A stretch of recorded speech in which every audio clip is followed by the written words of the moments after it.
Hey there, Candy here. Today I just want to talk about my experience with Arc Raiders, kind of give my thoughts, the positives, the negatives about this previous server slam, and just go over my overall experience with it, yeah. To start out, I put about 20 to 25 hours into the server slam, playing mainly in trios with a few friends of mine. I'm not gonna lie, the experience actually varied quite heavily from the beginning to the end. I think in the start, it was actually quite positive and quite good. The quests felt good. It didn't feel like a chore. The crafting system and the traders were all kind of like coming in together and giving me opportunity to learn more about the game.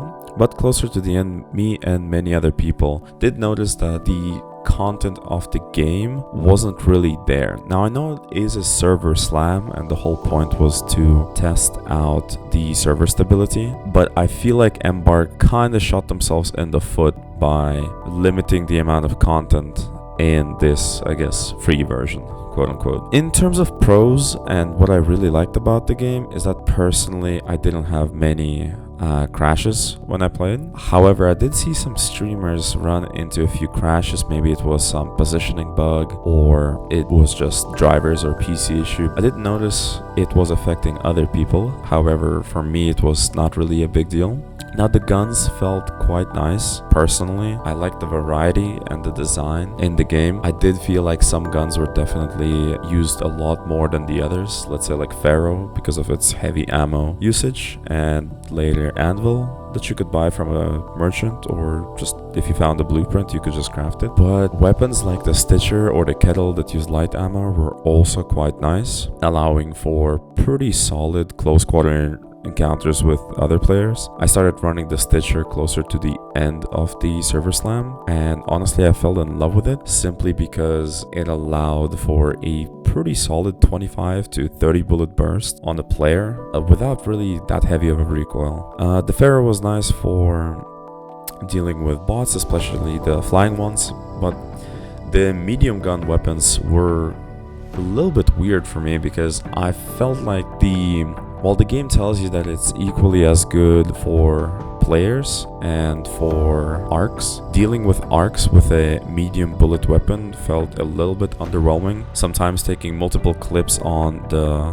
Rattler or Arpeggio as well. Now the graphics I feel like were quite amazing as well, especially because I personally play on the lower tier graphics card, mainly playing on low settings, but even then it didn't stop me from enjoying the game and feeling immersed. I really have to give it to Embark for creating this feel around the game that can be enjoyed with high-end and low-end graphic cards. This one is kind of weird because I come from, I guess the closest extraction shooter experience I have would be through Hunt Showdown, and also a little bit of Dark and Darker, although that's like a medieval game. In terms of AI, I felt like Embark did a pretty solid job with the AI that at least were present in the server slam, primarily facing the flying enemies, the wasps, the hornets, and the snitches. I forgot the name for a second. Those encounters were pretty good because when you first encounter these flying enemies, you don't really know about their weak parts, the thrusters in the back, and if you just shoot its body, it might take you longer to finish them, which honestly affects a lot of things like attracting more enemies or attracting other players in the area. But after, I'd say, the first day of 6-7 hours that I played on Friday, the muscle memory to just shoot the thrusters and kill those enemies quite quickly just came into play, and I think that learning curve was generally quite good. From that knowledge alone, taking on the Rocketeer didn't feel as difficult.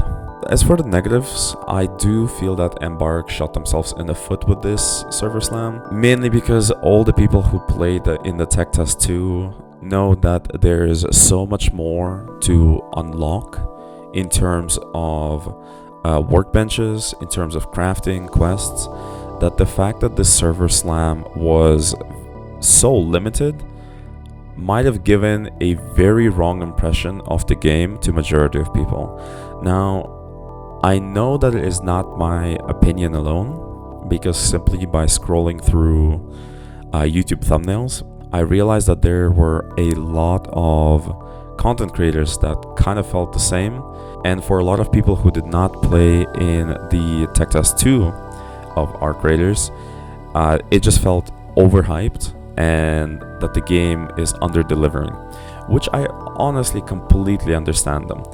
While this was a tech test, quote-unquote, to see the server stability and to see if the game can handle hundreds of thousands of people, which just from Steam alone we can see that on Friday and Saturday it hit about 180,000, dropping on Sunday down to 140,000, which is still a large number. But I believe the reason for the drop off was exactly because people at that point have done all the quests and really felt everything that the game could deliver. And so a lot of these people just moved on to something else, which I completely understand them.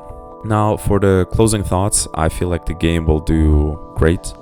I feel like Arc Raiders has a good potential to be a solid contender for a top multiplayer game in 2025. Like, I know we have Battlefield 6. At the same time, I also played in the previous betas of Battlefield 6, and while I'm not playing now, I do have to say that the game is really good. Enough about Battlefield 6. I genuinely think that Arc Raiders will find its core audience and the scene, just with the graphics, with the gameplay, with the unique AI, the quest system, and the fact that we only had one map to play during the server slam. I personally did not participate in Tech Test 2, only watching it from afar, didn't have the time. I feel like there's so much more to explore here, and that the Embark devs really have cooked something good. Now, if you played the finals before, you know that these devs can cook. The polish for these games is going to be there on release, which is sort of kind of rare for the modern games in today's market.